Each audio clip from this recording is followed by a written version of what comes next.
whatever the hell that means. And they're like trying to help me, you know? They're like, let's do this fitness challenge. Every time you go to the bathroom, you have to do 10 squats. I'm like, okay. And that has really helped me cut down on drinking water. I'm incredibly dehydrated. No, I stopped drinking water altogether. It's helping.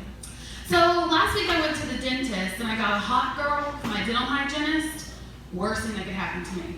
Right, a lot of you guys are thinking, yeah, hot girl, put your fingers in my mouth, or whatever you guys like, I don't know, right? But for me, it's a nightmare, right? Because I show up, no makeup, sweatpants, still drunk from the night before, because it's Tuesday, you know? And this tall, tan, perfect sock bun of a woman floats out of the back, and she says, hi, my name's Montana. I'm just like, of course it is. Of course it is. And then I have to follow her to the back like everything's fine, thinking the entire time, God, this bitch is going to clean more food out of my teeth than she eats in a week. I don't need that. I don't need that on a Tuesday morning, you guys. It's problematic for me. So I took a quiz on BuzzFeed the other day titled, What Kind of Sexy Are You? And it just sent back an error message. Which was hurtful, but accurate, right? Like, I don't do sexy very well. That's not really my thing. I have one move for all things sexual, and that's this right here. That's it. That's all I got. Gun noise for all things sexual. The guy was trying to talk dirty to me. He's like, hey, baby, I'm going to do this, that, and the other. And I'm just like, what you said. Cool. My friend's like, how'd your date go the other night? I'm just like, you know. They're like, no, I don't know what that means. A guy sent me a dick pic the other day, sent back a gun emoji. Never text me back. I don't know. So I'm single. Shocking, I know. Surprising after that information. Fairly recently single, right? A couple of people are talking about that. I'm fairly recently single.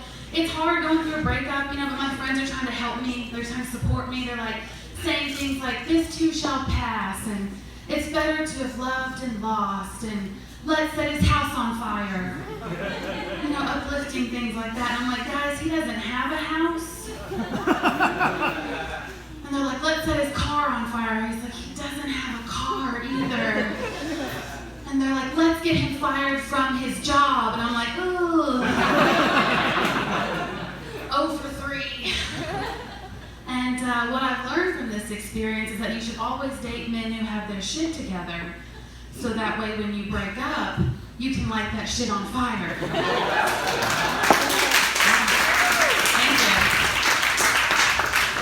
Thank you. It's just solid life advice. So I'm really trying to fuck my boss. I am. And so I was telling my mom about it the other day. Hey mom, that's what's going on with me. And she was like, Shawna, how old is this man? I was like, you know, he's like mid-40s, going through a divorce.